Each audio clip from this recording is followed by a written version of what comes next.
What's up, Sean? Anthony, what's going on with you, bro?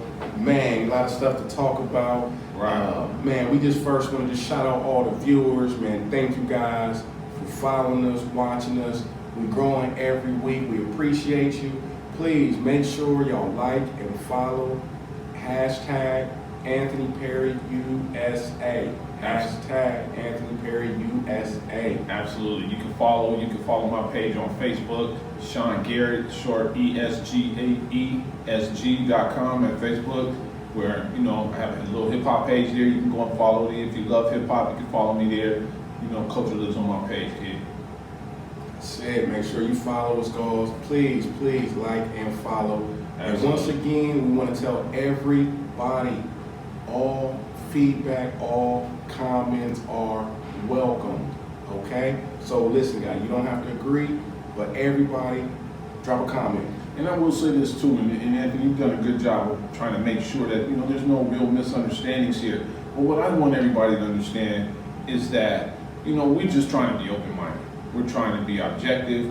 We don't necessarily have any political viewpoint one way or the other. We're just trying to be open-minded. We're trying to respect everybody, every individual, viewpoints here. And some things you'll agree with, some things you won't agree with, and that's fine, that's your prerogative. But we're not coming from any particular angle. We're not right, we're not left. We're just two independent, intelligent men who sharing our thoughts and viewpoints on, what's happening in our society.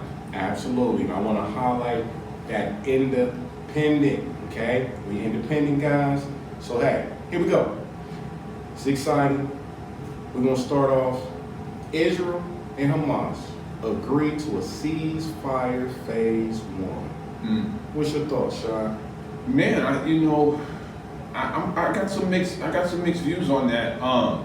If I'm looking at it from a worldly perspective, of course that's great news. You know what I mean? I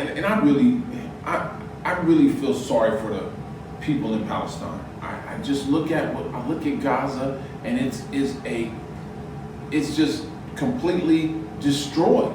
They're living in tents. There's no homes there. So in that regard, peace for those people is a great thing.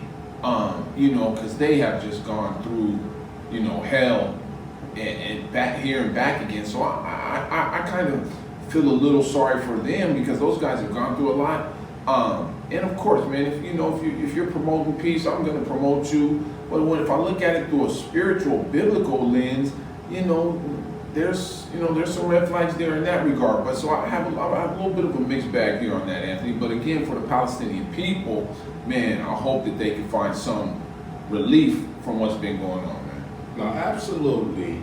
I really just want to highlight, and I just want to say this because this is phase 1.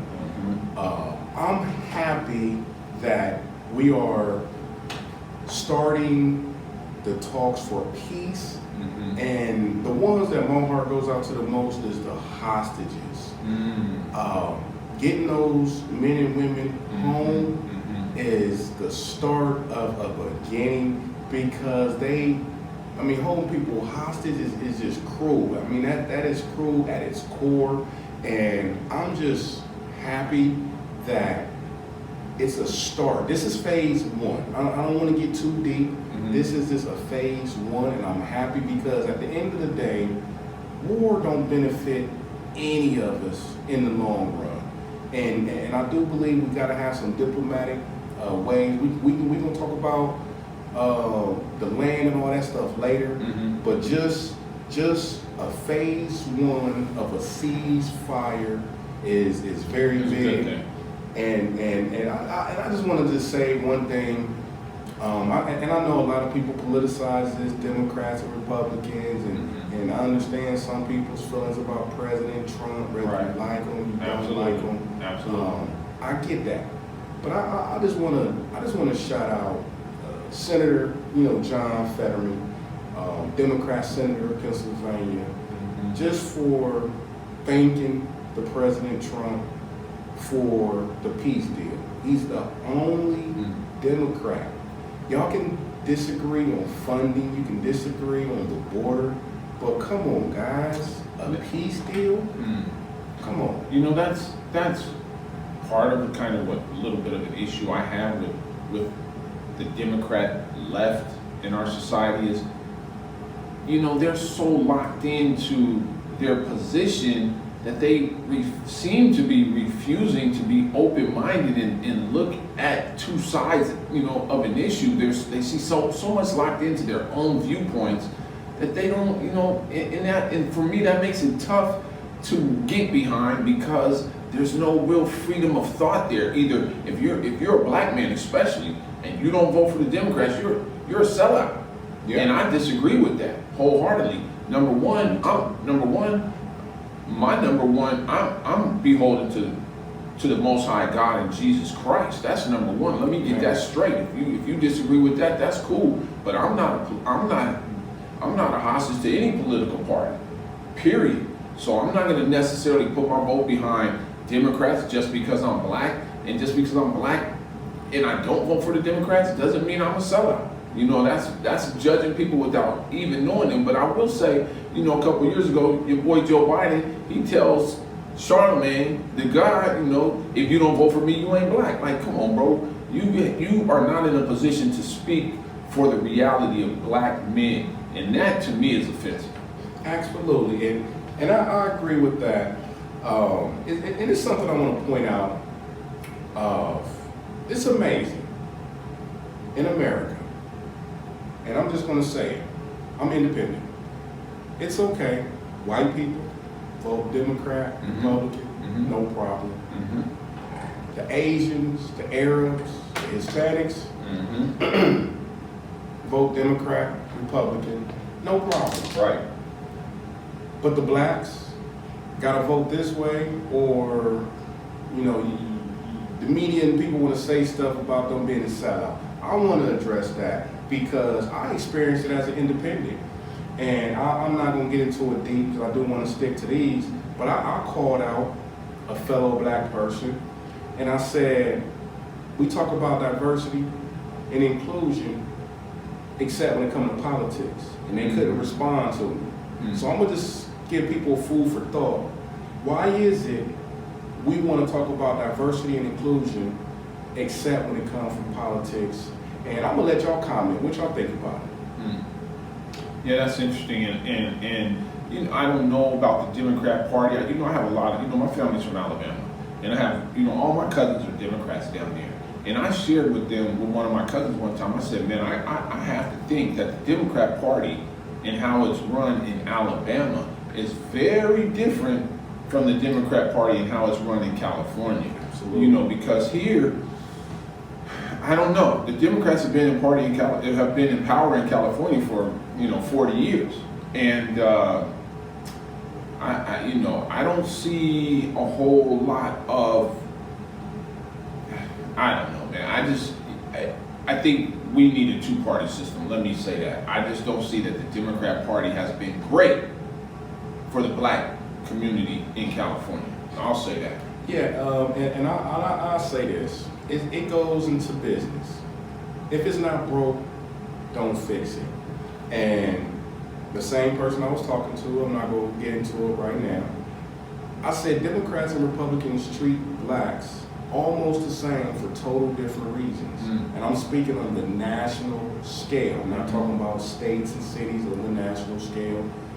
A lot of Republicans is like, hey, we don't do nothing for the blacks, they don't vote for us anyway, no matter what. The Democrats is like, we ain't gonna do nothing for the blacks, they're gonna vote for us anyway. Right. So it's like, it's a double-edged sword. And I'm like this.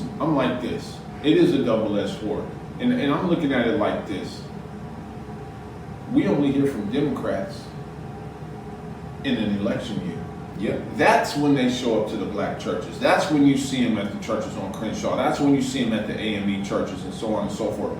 To me, that's just telling me there's no real respect there. They're just using you. They just show up when they need you. But what about in between those 4 years? Yeah. My community needs you in between those 4 years. We just don't need you once every 4 years. So to me, that's a red flag to me. It's saying this is not an organization that seems to be completely invested in the welfare of the black community.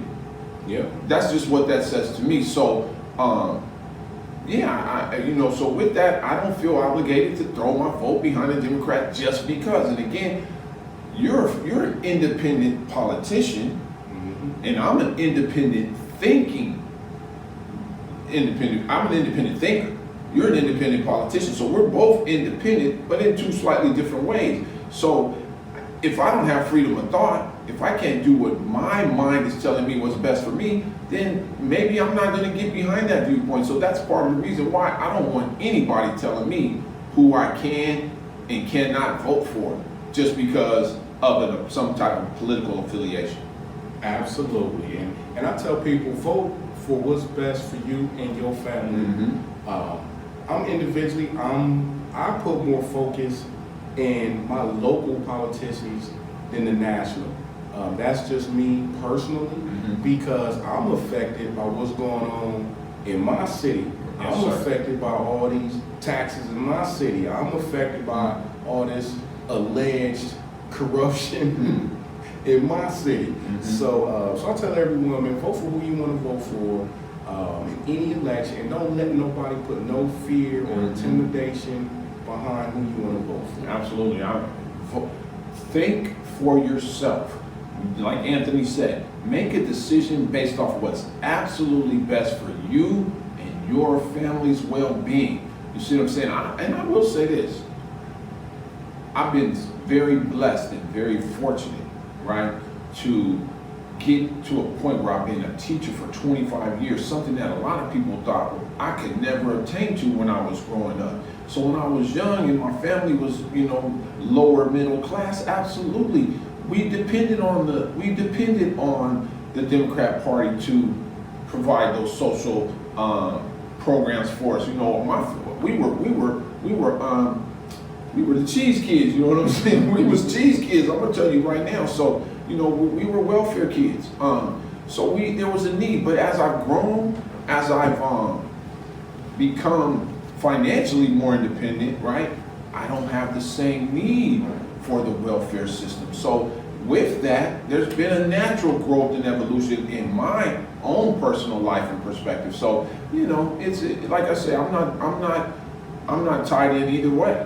I'm going to support who's supporting me and what's best for my community and my family. So if you agree with that, cool. If you don't, cool, that's cool too. But, please don't try to judge me as a sellout. My last point here, because we'll throw around the term Uncle Tom.